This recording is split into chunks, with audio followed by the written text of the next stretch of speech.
Hello everyone. So I'm back with third episode talking about being active. So I'm glad you're interested in knowing what we've done and hopefully inspiring you to try something similar with your child with autism. Being active is something extremely important we have found for our son. So maybe you're looking for the same type of activity for your child. We talked before about a couple of things that we tried. We did very early on get very concerned about our son around water. So the first thing we did do when he was very young, probably close to 3 years old, even before the diagnosis, we got him survival swimming lessons. Those were very pointed to teaching him how to float, basically. If he fell in the water, how would he handle that? I think that worked really well. We had family that lived around us that had a pool, and we just wanted to feel safe with him around water. So we did that, and we did that for our baby as well, for his baby sister. That was good, but we also wanted to look at swimming as a form of exercise.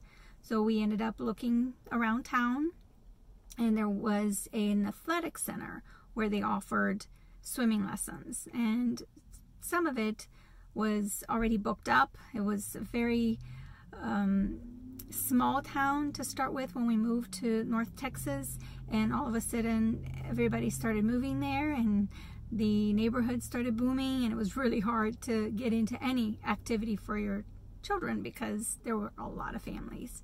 So we didn't end up getting in on the first try, but we did do 2 sessions of 4 weeks each, and it was a group class where he didn't really reap as many benefits as he would have from a private lesson. So that was the second thing we did.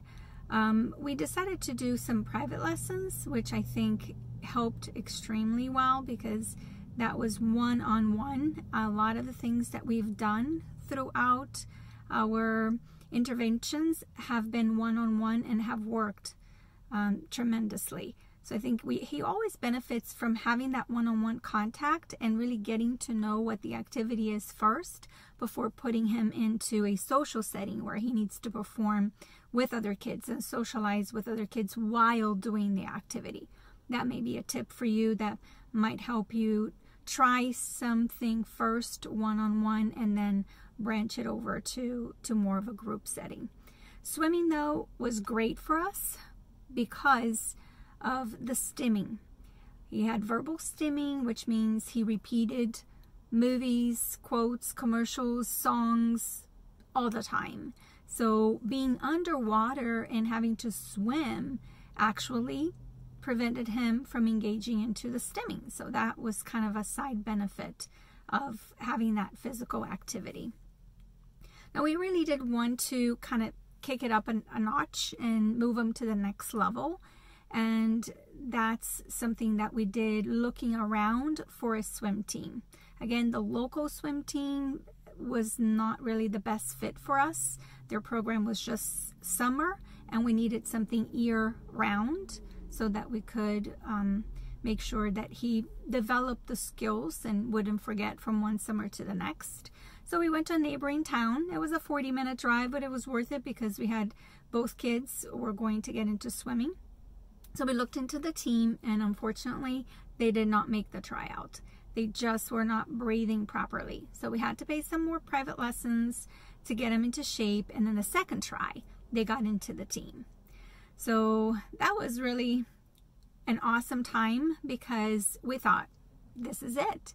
This is the sport. They're going to continue this throughout school. They're going to get a college scholarship out of it. And, we got really excited. I became a swim mom, volunteering, wearing the t-shirt, putting the sticker in the car. But, I'll tell you right now that it didn't really, come true.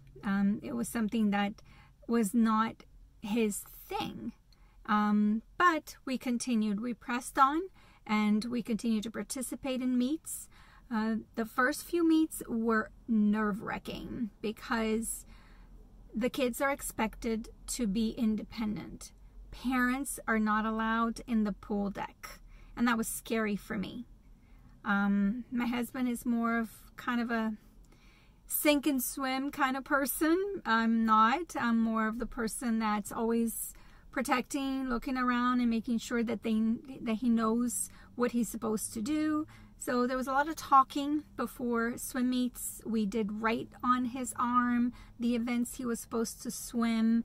We had some funny incidents, things that are probably caught on tape as well, which I might share in the playlists, where, you know, he's not a very competitive person. So, you know, he would just stop and fix his goggles, you know, and just keep on going, keep on swimming. Not that competitive. As he grew, he started becoming more competitive, swimming very well and making some points, getting some, you know, top places in the swim meets. But then we had to relocate. And when we relocated, we were fortunate enough to find a neighborhood where a team is practicing. So we joined, but his interest was dwindling down. As the other kids were developing physically, he was developing slower, so he was shorter and smaller than the other kids and just unable to catch up with the times.